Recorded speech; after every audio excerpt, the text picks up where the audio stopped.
Could Bears general manager Ryan Poles make a splash? This is Chicago Bears Now. My name is Harrison Graham. Some NFL trade rumors are flying around. We're going to talk about it here on today's show. But before we do so, if the Bears make a trade, we're going to be breaking it down. If it's a big trade, we're going to be going live. If it's a small trade, TBD. If we're available, we'll go live. Otherwise, we'll at least crank out a video for you guys. But perfect reason to subscribe to the channel and turn on those notifications, because if the Bears make a trade, a signing, or anything else, we're going to break it down here on Chicago Bears Now.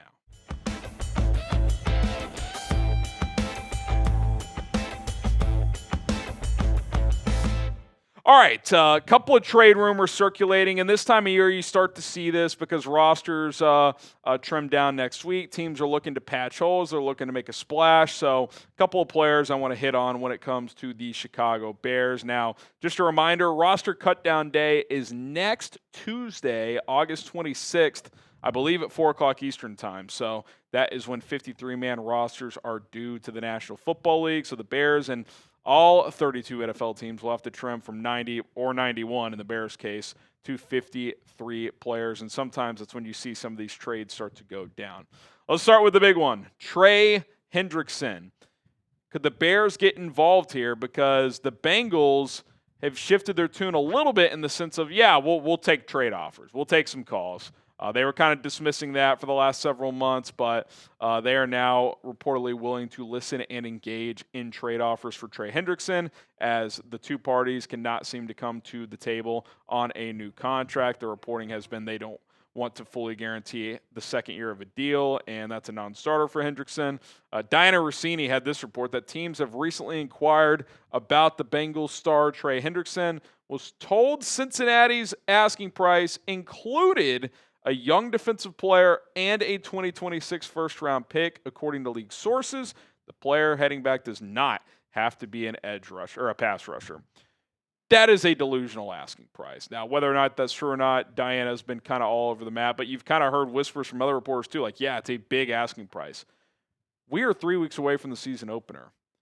They don't have much leverage. They want a first and a player back at probably at least like a good rotation, if not starting level player.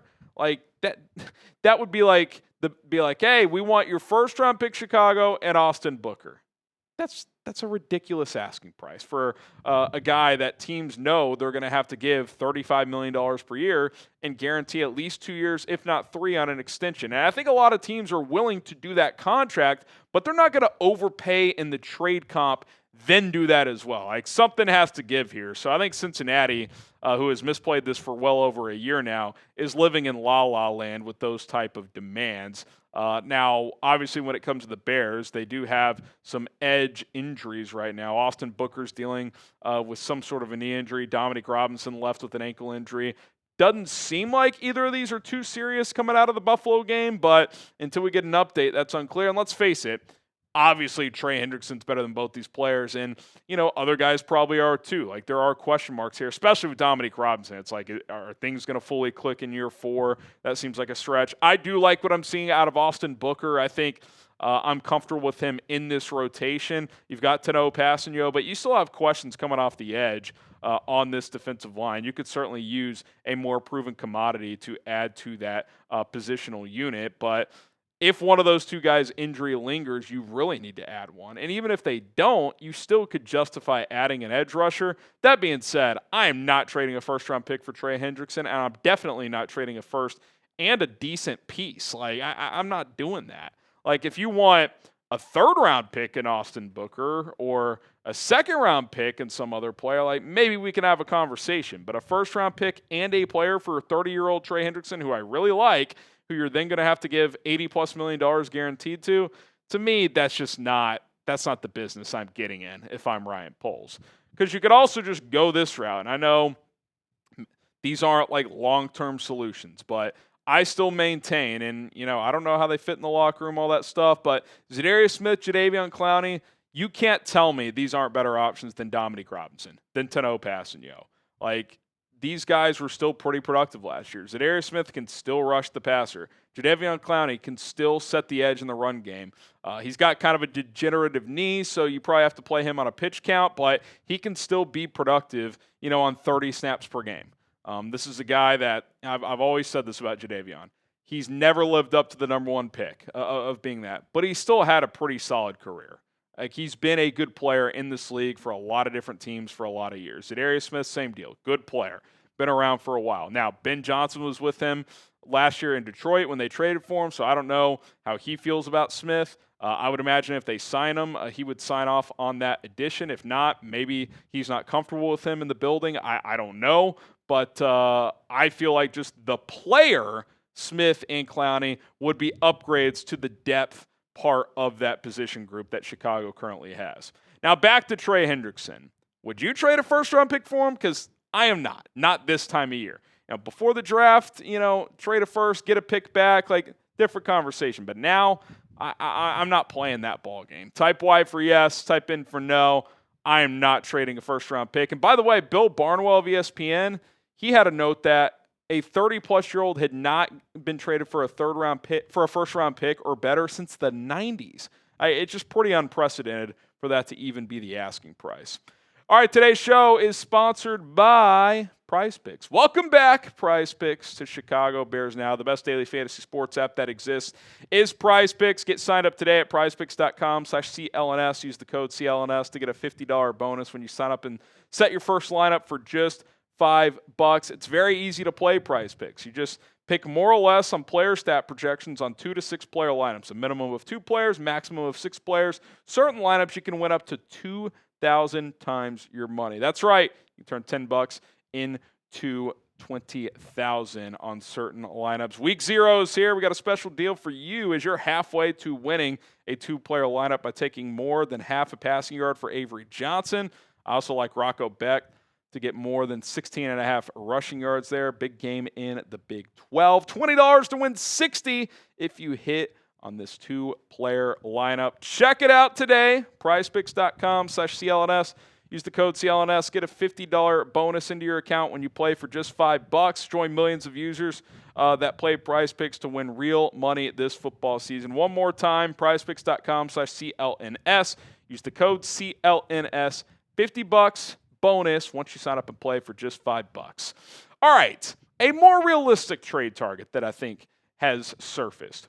That is Brian Robinson Jr., the Commanders running back, who, by the way, and I'm filming this Monday afternoon. Some of you guys might not see this till Tuesday, but the Commanders and Robinson mutually agreed for him to not play in the preseason game on Monday night. What is that a signal of? Well, we're shopping you. I've accepted you're shopping me. Don't want to get injured. So typically there's no coming back from that. Like, it would be surprising if they just pivoted and decided to keep him. They want to move on, and he's looking for a new opportunity.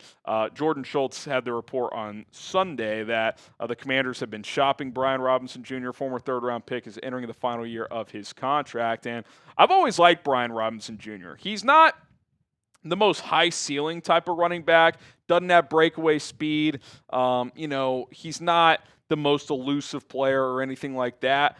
But he's a physical downhill runner, and I'm pretty interested in this player if I am the Chicago Bears. He's been productive. I mean, last year, he had his most efficient season yet at over 4.3 yards per carry. He had 8 touchdowns, 800 yards on less than 200 carries. He's a sneaky, decent receiving back, too. Almost 600 yards on 65 career catches and 5 touchdowns. Remember, this guy got shot before his rookie year and missed the first 5 games, has been able to bounce back and put together a nice little 3-year start to his career. Again, is this a lead, give him 300 carries back? No, but as a part of a 2 or 3 running back committee, absolutely he can have a role. He's better than Roschon Johnson. I'll tell you that right now. And by the way, Roschon's hurt again. Kyle Monangai's dinged up. Doesn't sound like that one's serious, but that's a 7th-round rookie we're talking about. Deion Hankins, undrafted free agent.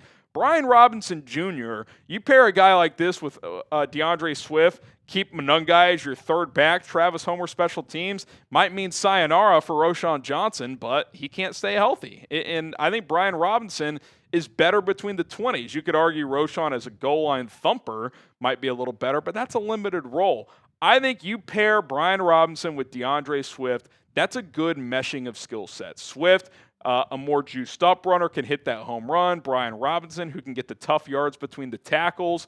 I like it. I like it a lot. And the fact that they're advertising that they're willing to trade him, I don't think you're talking about that much. I think a 6th-round pick might get it done. Hell, it might be a 7th. You could talk me into a 5th. I'd probably want a 7th back. I certainly wouldn't go a 4th, but if you could do this trade today, I'd probably do it. And if Roschon gets back and healthy, Monangai gets back and healthy, Homer, you're gonna have to cut somebody. So be it. But I think today, if you get Brian Robinson Jr., he's probably your second best running back. And in certain scenarios, you would trust him more than DeAndre Swift probably. So I think he's an underrated player. I think he fits well with what the Bears could be lacking at the running back position, because Kyle Monangai is a physical runner, but he's 5'8". He's more shifty, contact balance. Brian Robinson will run you over. He could be that type of back. So I'd be very interested to roll with the DeAndre Swift, Brian Robinson, Kyle Monangai trio here in 2025, especially if the cost isn't that much, which I don't think it would be. Should the Bears trade for Brian Robinson Jr., type T for trade or P for pass? I'm very interested. Don't think it would cost a lot of money, especially that they are advertising the willingness to trade him. All right, that's going to do it for Chicago Bears now. Appreciate everybody for tuning in. We'll see if any trades go down in the near future. If they do, we, of course, will break it down. So be sure to subscribe so you don't miss that. Turn on those notifications and bear down.